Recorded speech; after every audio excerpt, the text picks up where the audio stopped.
The people closest to you are actively sabotaging your success and calling it love. Your friends don't want you to succeed because it makes them look bad. Your colleagues don't want you to advance because it threatens their position. Your family doesn't want you to change because it forces them to change too. So they disguise their fear as wisdom, their jealousy as concern, their insecurity as helpful advice. They tell you to be realistic when they mean be mediocre. They warn you about risks when they mean stay safe and small. They question your decisions when they mean don't make us uncomfortable by growing beyond our level. Every person who tells you to share your goals for accountability is actually asking you to give them ammunition to use against you. Success leaves clues, but the most successful people on earth share one secret that most will never learn. They keep their mouth shut about their next move. Michael Jordan retired from basketball in 1998 at the peak of his career. For 18 months, not a single person outside his inner circle of 3 people knew he was planning the greatest comeback in sports history. While reporters speculated and fans hoped, Jordan was quietly training, planning, and preparing. He didn't announce his return until he was ready to dominate again. The result? 2 more championships and a legacy that will never be touched. This wasn't luck. This wasn't coincidence. This was the power of silence in action. Every single day, millions of people sabotage their own success before they even begin. They have a great idea, a brilliant plan, a life-changing goal. And what do? They run around telling everyone who will listen. They post it on social media, they announce it at dinner parties, they share it with colleagues at work, and then they wonder why nothing happens. Here's what they don't understand. Every time you tell someone about your plans, you give away a piece of your power.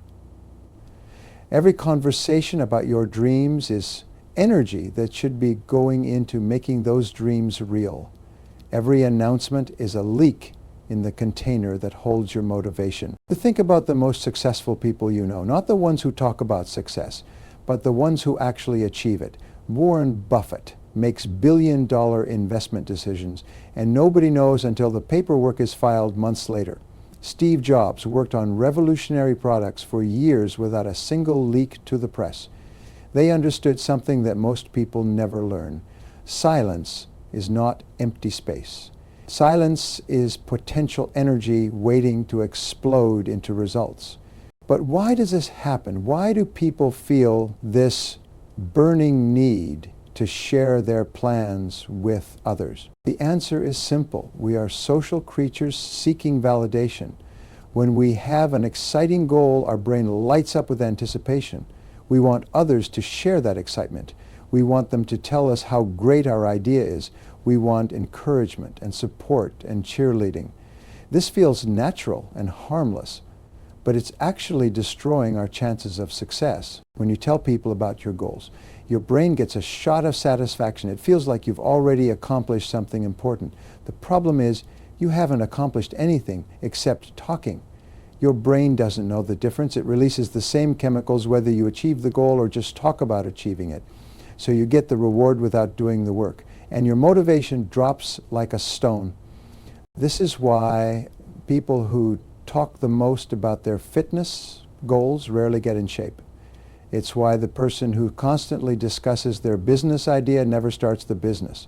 It's why the individual who announces they're going to write a book never writes a single page.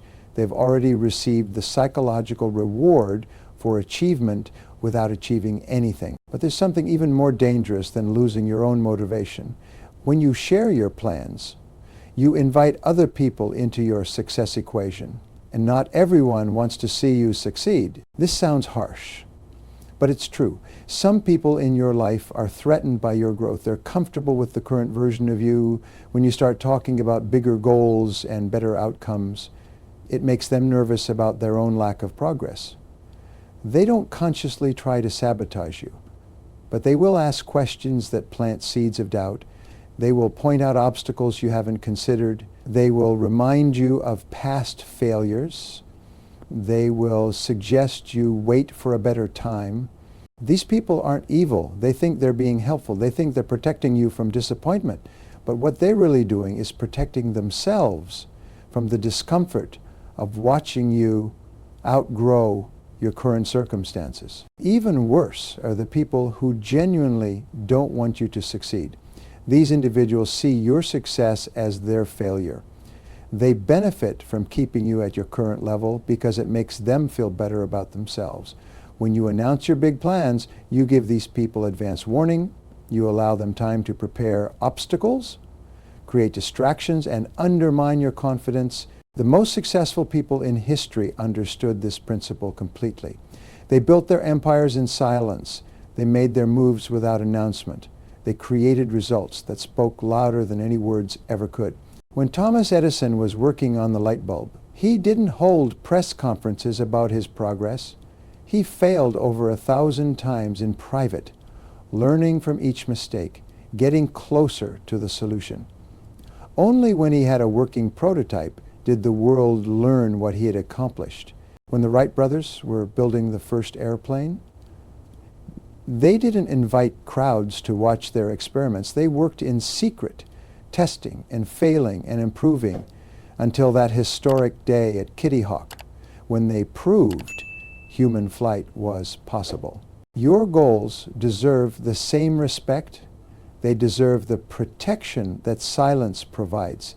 They deserve the full force of your energy and attention, not the watered-down version that remains after you've spent your enthusiasm on conversations. This doesn't mean you should never seek advice or guidance. It means you should be extremely selective about who gets access to your dreams.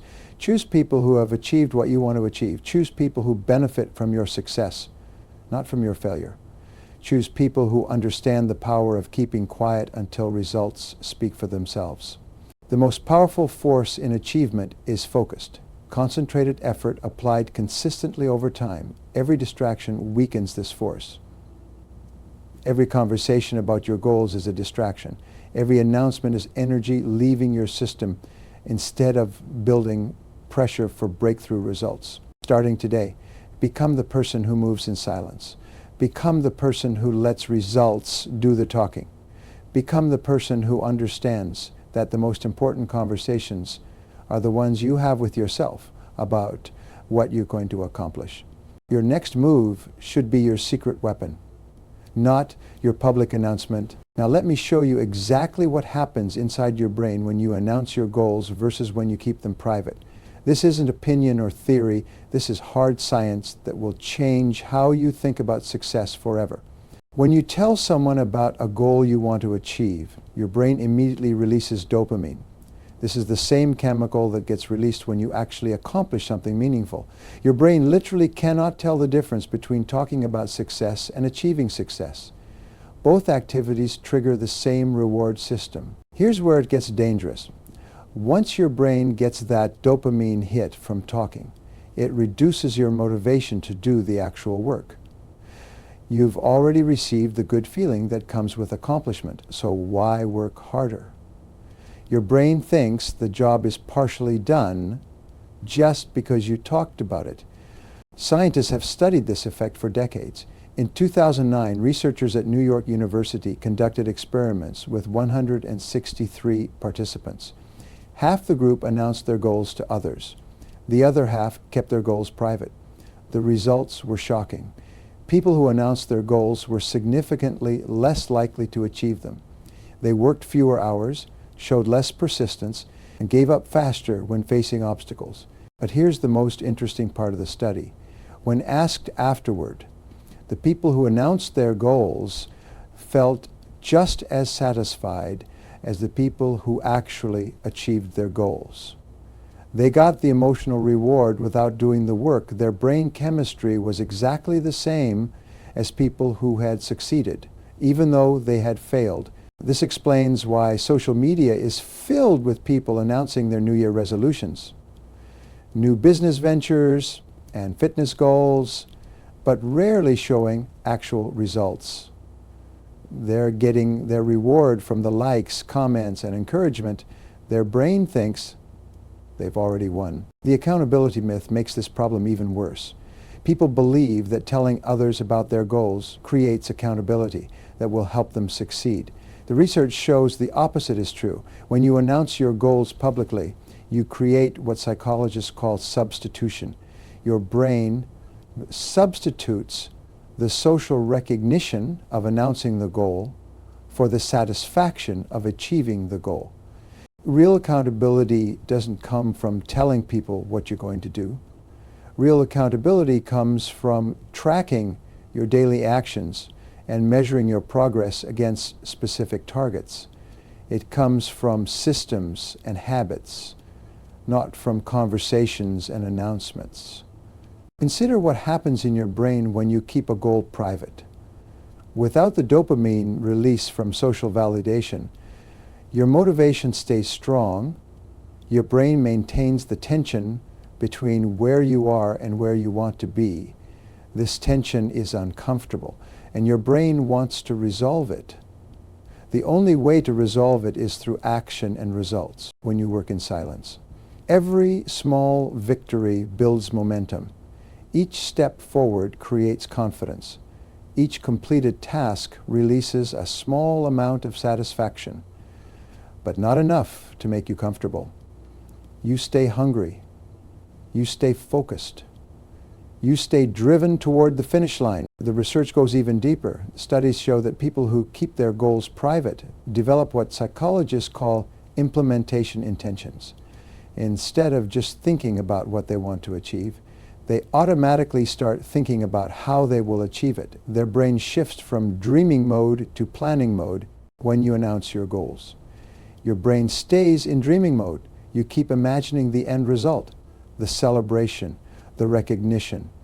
But when you keep your goals private, your brain immediately starts solving problems. It starts identifying obstacles and creating solutions. It starts building the step-by-step process that turns dreams into reality. There's also a chemical called cortisol that plays a role in this process. When you keep an important goal private, your body maintains a low level of productive stress. This isn't the bad kind of stress that makes you sick. This is the good kind of stress that keeps you sharp, focused, and motivated. But when you announce your goals and receive social support, your cortisol levels drop, your brain interprets the positive feedback as a sign that everything is fine, the sense of urgency disappears, the productive stress that drives action gets replaced by comfortable satisfaction. The most successful people understand this science instinctively. They know that premature celebration kills motivation. They know that social validation feels good but produces no real results. They know that keeping their mouth shut keeps their drive alive. This is why truly successful people often seem mysterious or secretive about their projects. They're not trying to be difficult or exclusive. They're protecting their motivation from the dopamine trap. They're preserving their drive by avoiding premature rewards. Your brain is designed to help you survive and succeed. But it can also sabotage your efforts if you don't understand how it works. When you announce your goals, you're fighting against millions of years of evolution. When you keep your goals private, you're working with your brain's natural success mechanisms. The choice is yours. You can get cheap rewards from talking about your dreams, or you can get real rewards from achieving them. You can feed your ego with announcements, or you can feed your bank account with results. You can be known for your big plans, or you can be known for your big achievements. Science is giving you the blueprint. The question is, will you use it? The most dangerous people in your life aren't strangers. They're not your competitors or obvious enemies. The most dangerous people are the ones sitting at your dinner table, working in the office next to you, and calling themselves your friends. These people don't wake up plotting your failure.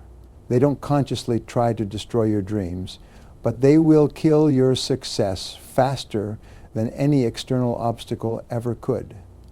And the worst part is, they'll do it with a smile while telling you they care about you. Here's how it works.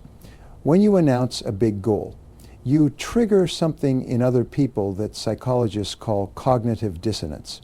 Your success makes them uncomfortable because it highlights their own lack of progress. Your growth threatens their comfort zone.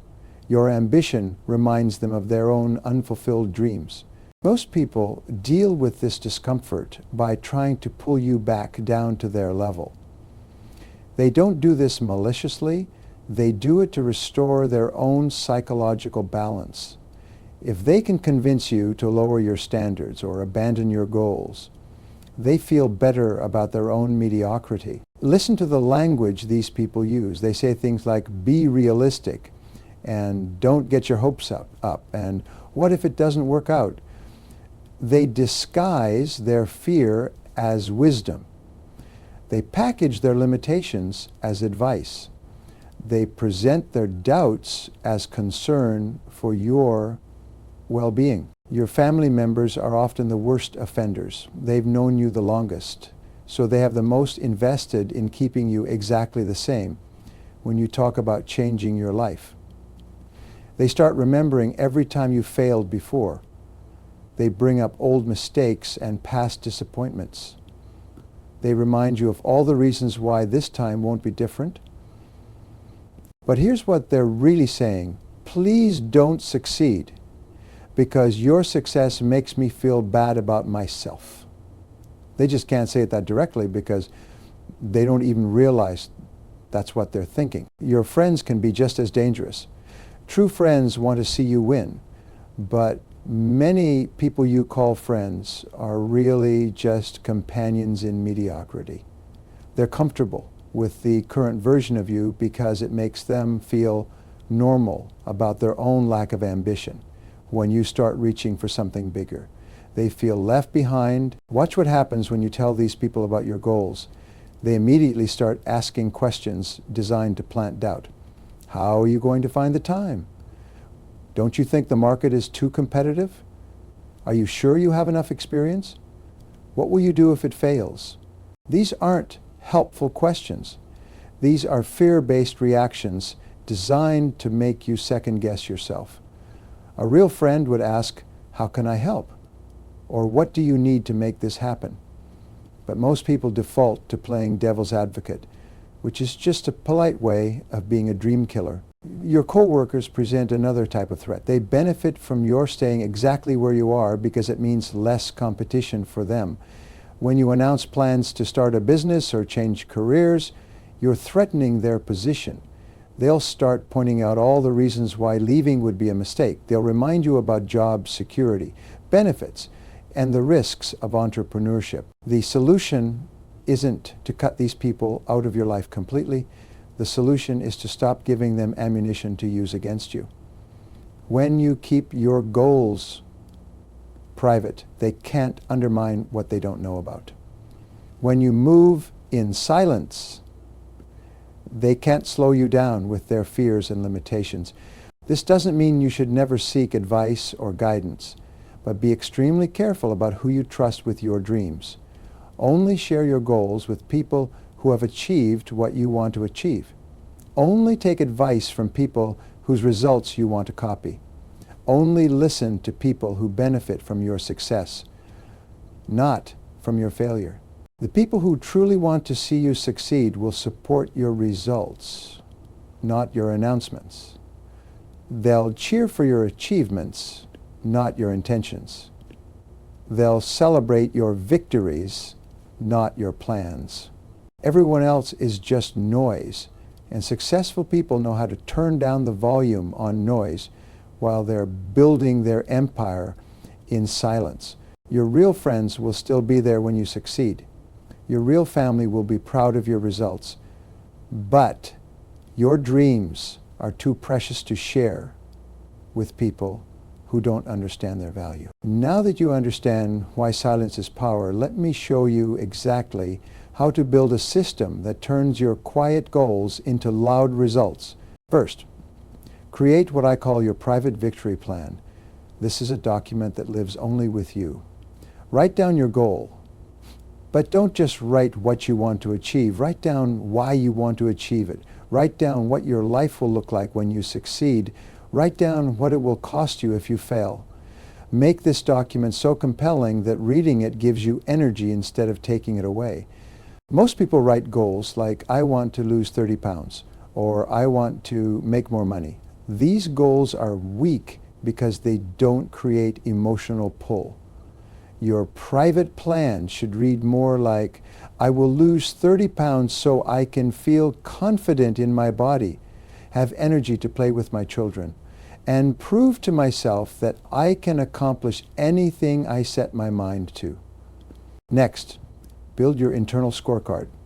This is how you measure progress without needing applause from others. Create specific numbers that you track daily. If your goal is to build a business, track how many calls you make, how many prospects you contact, how many meetings you schedule. If your goal is to get in shape, track your workouts, your meals, your measurements. The key is tracking actions, not just outcomes. You can't control whether someone buys from you today, but you can control how many people you talk to. You can't control how much weight you lose this week, but you can control what you eat and how often you exercise. Your internal scorecard becomes your source of motivation. Instead of getting energy from telling people about your goals, you get energy from seeing your numbers improve. Instead of feeling good about announcements, you feel good about progress. Here's where most people fail. They try to change everything at once. They create massive plans that require perfect execution. When they inevitably fall short, they get discouraged and quit. Smart people build what I call compound consistency. Start with one small action you can do every single day without fail.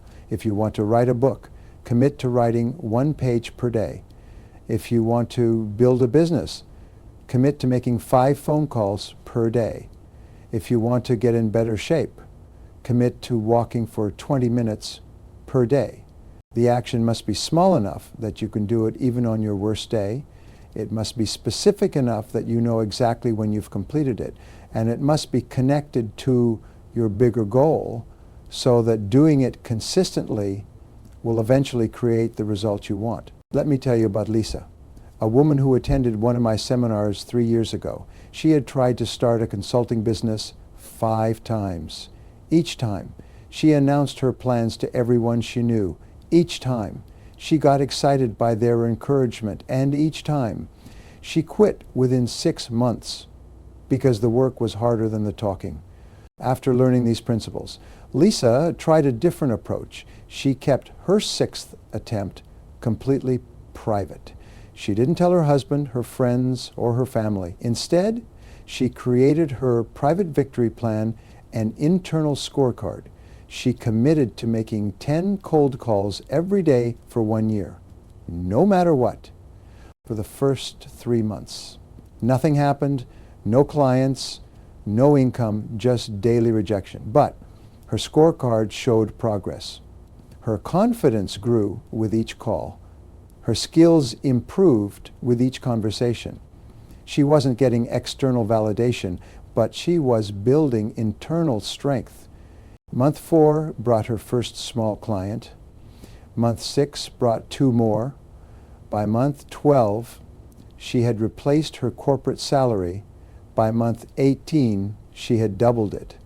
Today, she runs a 7-figure consulting firm. The difference wasn't her skills or her market or her luck. The difference was her system. She built success in private before she revealed it in public. Your system doesn't have to be complex, but it must be consistent. Success isn't about giant leaps. It's about small steps taken every single day when nobody is watching, nobody is cheering, and nobody knows what you're building. The most powerful moment in any success story isn't when you start, it's when you finish. It's when you walk into that room full of doubters and show them what you built while they were sleeping. It's when your results speak so loudly that your words become unnecessary. But timing your reveal is an art form. Reveal too early and you rob yourself of momentum. Reveal too late and you miss opportunities to maximize your impact. The key is understanding the difference between sharing dreams and sharing proof. Never share dreams, always share proof. Dreams are fragile. They need protection, silence, and focused energy to grow. Proof is bulletproof. It can withstand any criticism, any doubt, any negative comment because it's real, it exists. It can't be argued with or dismissed when people ask what you're working on. Learn to master the art of deflection without lying. Say things like, I'm exploring some interesting opportunities, or I'm focused on improving myself right now, or simply, I prefer to let my results do the talking. Most people will respect this response more than a long explanation about your plans. But here's the critical point. You must have a system for deciding when to reveal your success. I recommend the 3 proof points rule. Don't tell anyone about your goal until you have achieved 3 significant milestones that prove it's working.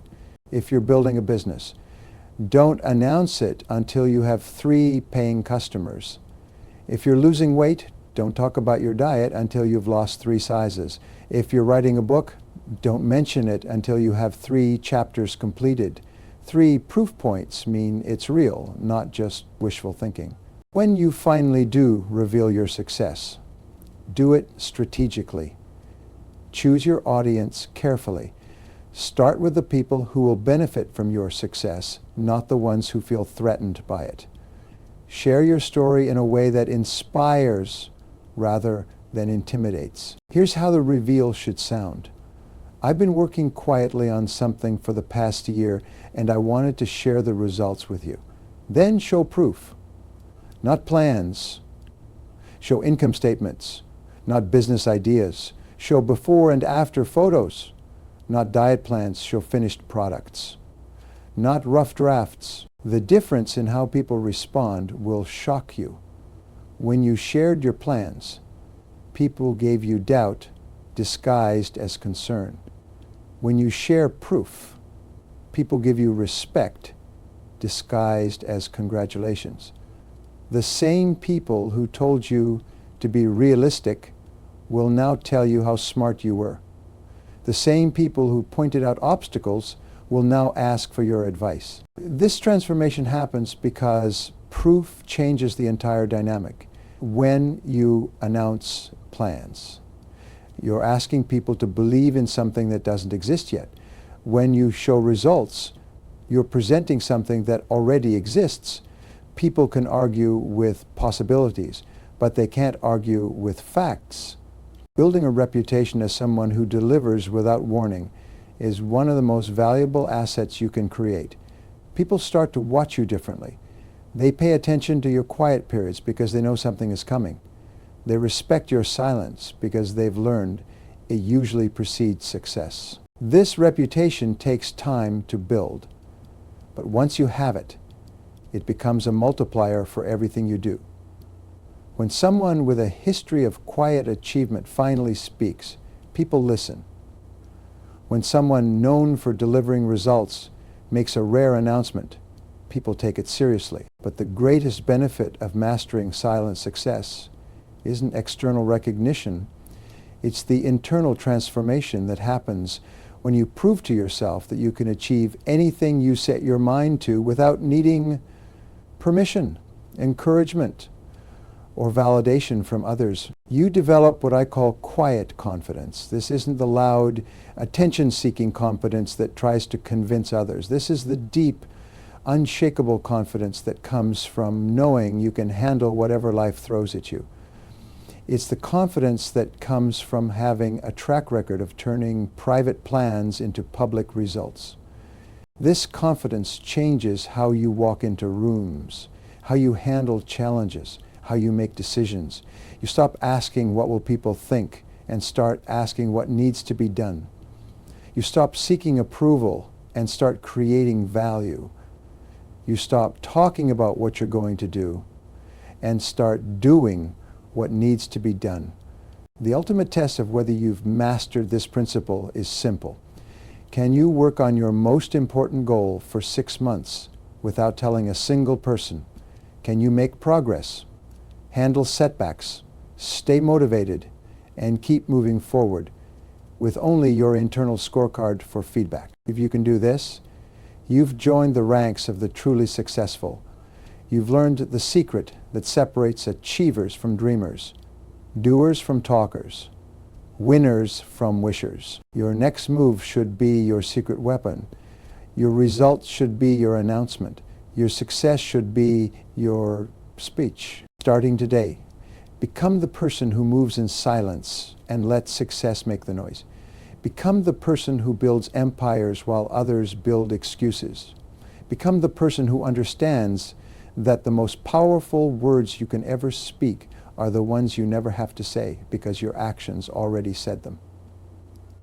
The room full of doubters is waiting. The question is, will you walk in with stories about what you're planning to do, or will you walk in with proof of what you've already accomplished? Your choice determines whether you'll be remembered as someone who talked a good game or someone who played a great game. The game starts now in silence.